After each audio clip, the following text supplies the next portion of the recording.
আবারও ৬.৩ মাত্রার ভূমিকম্পে কেঁপে উঠল আফগানিস্তান। মার্কিন ভূতাত্ত্বিক জরিপ সংস্থা জানিয়েছে, সোমবার ভোরে আফগানিস্তানের উত্তরাঞ্চলের মাজারি শরীফ শহরের কাছে শক্তিশালী এই ভূমিকম্পটি আঘাত হানে। এতে অন্তত ৭ জন নিহত এবং প্রায় ১.৫ শতাধিক আহত হয়েছে বলে জানিয়েছে প্রাদেশিক কর্তৃপক্ষ। এমনটাই খবর বলছে আল জাজিরা। সংস্থাটি জানায়, ভূমিকম্পটির কেন্দ্রের গভীরতা ছিল ২৮ কিলোমিটার এবং প্রাথমিকভাবে গভীরতা ১০ কিলোমিটার বলে ধারণা করা হয়েছিল। দেশটির রাজধানী কাবুলেও কম্পন অনুভূত হয়েছে। বাড়িঘর ধসে পড়ার শঙ্কায় মাজারি শরীফে অনেক মানুষ গভীর রাতেই আতঙ্কে ঘর ছেড়ে রাস্তায় বেরিয়ে আসেন।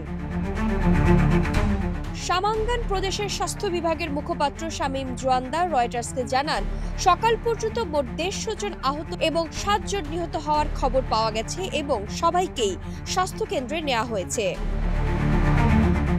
দেশটির পূর্বাঞ্চলে মাত্র ২ মাস আগে আরেকটি ভূমিকম্পে কয়েক হাজার মানুষের মৃত্যু হয়েছিল।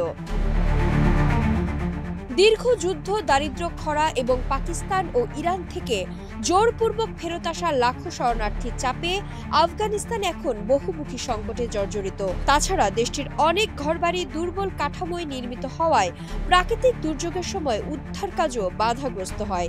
এরই মধ্যে ফের ভূমিকম্পের কবলে দেশটি।